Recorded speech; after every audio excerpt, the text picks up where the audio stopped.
pelo próprio sistema. Mas e a partir daí, né? Quais são, então, as orientações para que o contribuinte não tenha dificuldades, não perca o prazo e, principalmente, né, não caia na malha fina? Guilherme Galhardo nos ajuda a responder. Seja bem-vindo, Guilherme. Bom dia, pessoal. Bom dia a todos. Obrigado pelo convite. O prazo, a gente ainda tem um pouquinho de prazo aí, mas muitas pessoas deixam para a última hora, né? Então é importante a gente bater um papo aqui para que não caiam na malha fina, né? E não deixem aí para a última hora e cometam esses erros de maneira a evitar bloqueio do CPF, contas, enfim. E quais são os erros principais? Olha, a pessoa quando ela vai preencher o imposto de renda, principalmente com a popularização do Pix, né?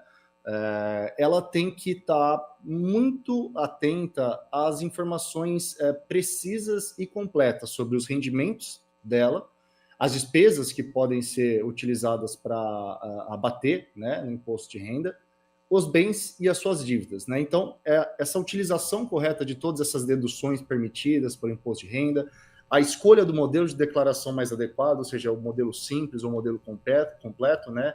Levando em consideração as particularidades de cada um, e também estar atento ali às atualizações das regras e normas vigentes para o ano fiscal em questão. E aí os principais erros, né, vamos dizer assim, os principais atitudes que fazem o contribuinte cair na malha fina primeiro, a omissão de rendimentos, né? Por exemplo, aluguel. Muitas pessoas alugam imóveis ali por fora, não fazem numa imobiliária, não recolhem o tributo, né?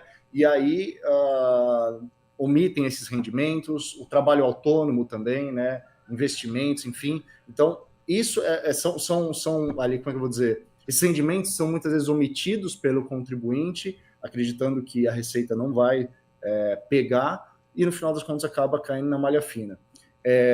Inconsistências entre os valores informados na declaração e aqueles registrados na fonte pagadora, seja uma empresa, seja uma instituição financeira. Então, se a pessoa tem dinheiro investido, se ela tira proventos ali, se ela tira rendimentos desses investimentos dela, e ali a instituição financeira ela é obrigada a declarar e vai declarar o valor que ela pagou efetivamente para o contribuinte. Aí o contribuinte chega lá, na hora de declarar para a Receita Federal, declara outro valor. Acaba caindo na malha fina também. Às vezes faz algumas deduções indevidas ou em valores acima permitido pela legislação. Então, às vezes gastos com saúde, que alguns gastos com saúde são permitidos a dedução. Às vezes a pessoa acaba incluindo valores ali que não são permitidos, né, tentando empurrar para a Receita, e aí acaba tendo essa inconsistência, né, e cai na malha fina. E também a ausência de documentos comprobatórios, né, dessas informações declaradas, notas fiscais, por exemplo, enfim, e erros de preenchimento, né? Às vezes a gente acaba errando, preenchendo um valor sem querer mesmo, informação incorreta, e acaba caindo na malha fina. Então, são basicamente esses os erros principais que são cometidos ali pelo contribuinte. No início da conversa, você falou também do Pix. Qual é a relação aí para fazer a declaração envolvendo esse modelo? O Pix, ele é um sistema criado pelo governo federal, né? Então, eu já vi casos onde o contribuinte, utilizando-se do Pix para receber rendimentos e para pagar rendimentos, enfim, para pagar dívidas através do Pix, e não declara corretamente para a Receita Federal. E aí, justamente por conta dessas movimentações, o contribuinte cai na malha fina, justamente porque ele não consegue comprovar toda essa movimentação realizada através do Pix, né, ali no seu CPF, no CNPJ dele, enfim, e depois chega para a Receita Federal e declara como se não tivesse tido toda aquela movimentação ou como se não tivesse tido movimentação nenhuma, né? Então, por isso tem que ficar atento. Não é de maneira alguma uma crítica ao Pix, pelo contrário, eu utilizo bastante, mas é que a pessoa tem que ficar atenta justamente para declarar corretamente, né? Para não achar que é o espertão, né? E vai omitir todos os seus rendimentos da Receita, porque a Receita está de olho, né? Principalmente movimentações criadas através de um sistema que ela mesma criou. Guilherme, tem aqui o nosso ouvinte entrando em contato pelo WhatsApp, o Rogério, aqui de Campinas. Ele disse que fez a declaração e entregou, porém, como ano passado ele tinha 2 empregos, ele acabou devendo para a Receita porque ele tinha que pagar o imposto por volta de R$ 8.600, foi retido apenas R$ 5.000, ele ficou devendo R$ 3.600. Ele disse que agora ele está desempregado e questiona como é que ele pode fazer para pagar esse imposto devido sem ter renda, né? Se a Receita dá alguma alternativa nesse caso ou simplesmente ele não paga e depois procura a Receita só quando tiver empregado. Enfim, tem algum tipo de orientação que a gente pode dar para o Rogério? Olha, volta naquilo que eu falei agora há pouco, né? A pessoa ela tem que estar atenta ao ano fiscal. Então, veja, no ano fiscal do ano passado, ele tinha 2 empregos, ele tinha que ter pago esse valor. O fato de ele estar desempregado agora não vai isentá-lo de pagar o imposto que foi, o fato gerador, foi gerado no ano fiscal do ano de 2023, né? Agora, o que ele pode fazer é ficar atento que muitas vezes a Receita abre programas, e quando eu falo abre é porque tem um prazo de início e fim, com descontos, né? Desconto da multa, desconto de juros, permitindo parcelamento. Então, ele ficar atento, principalmente consultar um contador, consultar um advogado para que atue na área tributária, né?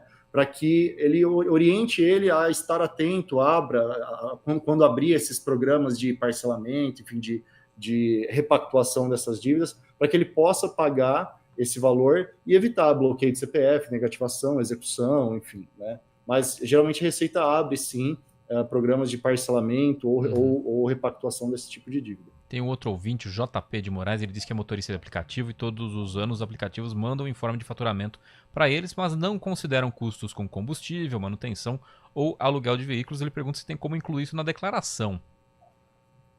Olha, em relação a, como eu falei, né, de instituição financeira agora há pouco, vamos supor, o aplicativo com que ele trabalha, tem alguns aplicativos de transporte, né, aqui no Brasil atuantes, os principais. Eles são obrigados a declarar que o Guilherme, motorista do aplicativo X, obteve X reais de rendimento durante o ano, né?